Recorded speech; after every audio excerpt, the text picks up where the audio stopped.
মেয়েরা কখন নিজের ইচ্ছায় কাপড় খোলে? মেয়েরা কখন নিজের ইচ্ছায় কাপড় খোলে ওইটা আমার জানা না থাকলেও আজকের ভিডিও দেখার পর অনেকের কাপড় অটো খুলে যাবে।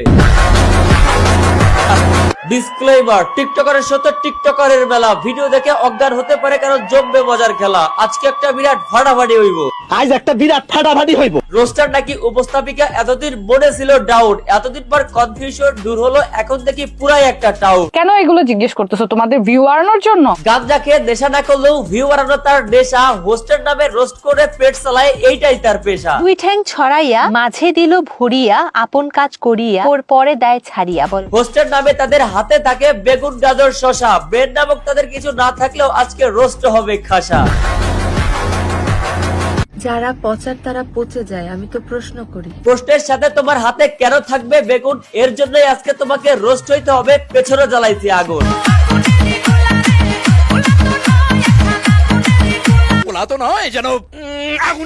আপনারা তো এলাকে অবশ্যই চিনে থাকবেন, ইনি বর্তমানে আমাদের দেশের জাতির বিবেক বলে দাবি করলে ওনার নিজেরই কোনো বিবেক জ্ঞান বুদ্ধি নেই। প্রমাণ করতে হলে আগে জানতে হবে উনি আসলে করেনটা কি, আর কেনই বা পাবলিক ওনাকে সিগমা গার্ল হিসেবে দাবি করে। আসলে উনি তেমন কিছু করেন না, আগে মাঝে মধ্যে টিকটকারদেরকে ওনার শোতে ডেকে এনে টুকিটাকি রোস্ট করতো, মানে এই যে এমন আর কি। সরিয়ে সরিয়ে সবগুলো বলো তো। এখন তো ভাই যুগ পাল্টেছে, দেশ স্বাধীন হয়েছে, যার যেটা ইচ্ছা সে সেইটাই করতে পারে। তার জন্য আমাদের এই হোস্টেল আপুটা নিজের স্বাধীনতাকে প্রমাণ করার জন্য একটা মাইয়াকে ধরে এটা উল্টা পাল্টা সব প্রশ্ন করে। মানে এই যে ওনার ইন্টারভিউ ছিল, আগে ছিল হচ্ছে টিকটকারদের রোস্ট করার শো। মানে ধরেন যে ওনাদের শোতে কোনো মাইয়াকে ডেকে না, ওই মাইয়া কোন সময় কোন ব্রাউজারে কোন ওয়েবসাইটে ঢুকেছে ওইটাও নাকি তাদেরকে বলতে হবে। তুমি গুগলে লাস্ট কি লিখে সার্চ করেছো? মানে মোট কথা এটা হচ্ছে একটা এক্সপোজ শো। তুমি গুগলে লাস্ট কি লিখে সার্চ করেছো? উনি আর গুগলে লাস্ট কি সার্চ করেছে ওইটা কি আপনাকে ক্যামেরার সামনে প্রশ্নের উত্তর দিতে হবে? ও আচ্ছা, আপনারা তো আবার টাকা দিয়ে গেস্টদেরকে নিয়ে আসেন এইখানে, সো এই জন্য আপনাদের যে কোনো প্রশ্নের উত্তর দিতে তারা বাধ্য থাকিবে। না, ফোন ধরা যাবে না, এখানে অনেক ইটি আছে তো। কি আছে? কোন মেয়ে কখন কোথায় কি সার্চ করলো ওইটা হচ্ছে আপনাদের শো এর মূল টপিক। আবার কোন মেয়ে আপনাদের শোতে এসে চোখ বাঁধা অবস্থায় গাজর শশা আর বেগুন চিনতে পারদর্শী, সেইটা হচ্ছে আপনাদের শো এর মূল টপিক। যদি বোন এইগুলো হয় আপনার শো এর একমাত্র কাজ, তাহলে আপনি চলে যান আমেরিকায়, জেথাই নাইলা। হোস্টেল নামে যে নোংরামি গুলা করতেছো এই জন্য নাই কপালে কোনো চিন্তার ভাঁজ, কিন্তু তোমাকে নিয়ে ভিডিও বানানোর কারণে অনেকগুলো কথা শুনতে হবে আমাকে। আজ কি এর শো, কি এর ইন্টারভিউ, এটা তো গোপন তথ্য ফাঁস করার শো। কবে দিনে আমাদের এই হোস্ট আবার গোপন তথ্য ভাইরাল হয়ে যায়। মেয়েরা কখন নিজের ইচ্ছায় কাপড় খোলে? বিয়ের পর।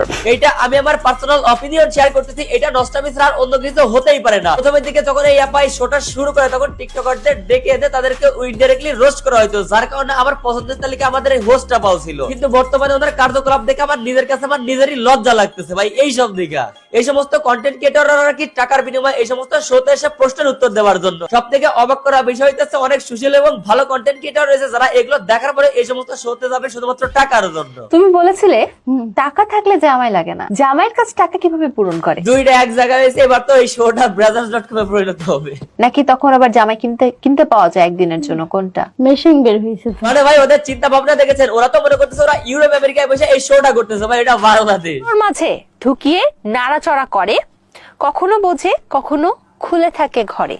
ওর প্রশ্ন শোনার পরে দেশে যে সমস্ত সুশীল ক্রিয়েটর রয়েছে তাদের অবস্থা।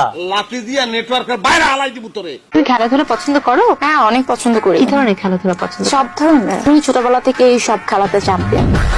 আমি চিন্তা করতেছি আমাদের এই হোস্ট আবার ইন্টারভিউ গুলো এগুলো তো একটা মিলিয়নের নিচে কোনটার ভিউ দেখতেছি না। এখন আমার কথা হচ্ছে নিশ্চয়ই তাহলে এগুলো তার পরিবার দেখে। এখন আমার প্রশ্ন একটাই থাকলো, আপনাদের কাছে আপনারা কমেন্ট বক্সে উত্তর দিয়ে যাবেন এই সমস্ত কথাবার্তা বলার পরে ফ্যামিলি গিয়ে বাবা মায়ের সামনে মুখ দেখায় কিভাবে? যদি এখন ওনাকে কেউ প্রশ্ন করে আপু আপনি এই সমস্ত উল্টাপাল্টা প্রশ্ন কেন করেন, তাহলে উনি নিশ্চয়ই বলবে কোথায় উল্টাপাল্টা প্রশ্ন করলাম, আমি তো সামান্য খেলাধুলা নিয়ে প্রশ্ন করছি। বই ওইটা আমরা বুঝি, কিন্তু মেইন সমস্যাটা হচ্ছে আপনার প্রশ্নের ইঙ্গিতটা ভালো না। কি ধরনের খেলাধুলা পছন্দ? সব ধরনের। মানে বিষয়টা আমাদের কাছে একদমই ক্লিয়ার। এরাও একটা ব্রেন ছাড়া টিকটকার। মনে করেন যে এও আগে প্রতিবন্ধীদের মতো ব্রেন ছাড়া টিকটক ভিডিও বানাতো, কোনো মতে এই শোতে দায়িত্ব পাওয়ার পরে এখন ওই জায়গায় যায় এত টিকটকে যায় এত উল্টাপাল্টা কাজ করতে পারতেছে না, যার কারণে এই শোতে বসে নিজের ব্রেন ছাড়া যে টিকটকার ছিল ওইটা আত্মপ্রকাশ ঘটাচ্ছে আমাদের সামনে। তোমাদের একটা লিংক ভাইরাল হয়েছিল, এই যে মনে করেন যে কাল লিংক ভাইরাল হয়েছে, কে গুগলে গিয়ে কোন ব্রাউজারে ঢুকে লাস্ট সার্চ করেছে, কে নিজের ইচ্ছায় কাপড় খুলতেছে, এটা হচ্ছে তার শো এর বর্তমানের মূল টপিক। এইগুলা দেখে আমি রীতিমতো একদম ফেড আপ হয়ে যাচ্ছি। পরিশেষে আমাকে একটা কথা বলতেই হচ্ছে। আবাসিক হোটেলে দৃষ্টি আকর্ষণ করছি, আপনাদের একজন কর্মী হোটেল থেকে পালিয়ে নানান অপকর্ম করে যাচ্ছে। এর কারণে জনসাধারণের ঈমান নষ্ট হচ্ছে। আপনারা তাড়াতাড়ি আপনাদের কর্মীদের নিয়ে গিয়ে রেখে দিন। হ্যাঁ, আমিও এটাই বলতে চাচ্ছিলাম, প্লিজ হোটেল মালিক ভাইরা এই কাজটা আপনারা করেন। এইবার বলেন ভিডিওটা কেমন লাগলো? ভালো লাগলো, একটু টিপলাম। আরে ভাই, এই যে নিচে সাবস্ক্রাইব বাটনে টিপ দেওয়ার কথা বলতেছে, আপনারাও টিপ দেন এখনই। তো আজকের ভিডিও এই পর্যন্তই। ভিডিও কেমন লাগলো কমেন্ট করেন, ভালো লাগলে লাইক করেন, পেজ হলে ফলো করেন, আর হ্যাঁ ইউটিউব চ্যানেল অবশ্যই সাবস্ক্রাইব করেন। কেস কি বিয়া ভাই, এইটুকে ভাই সন্তুষ্ট হতে পারলাম না ভাই। মনে হইলো রোস্ট করলেন না তো আপনি বান্ধবীর সাথে আপনি গল্প করলেন।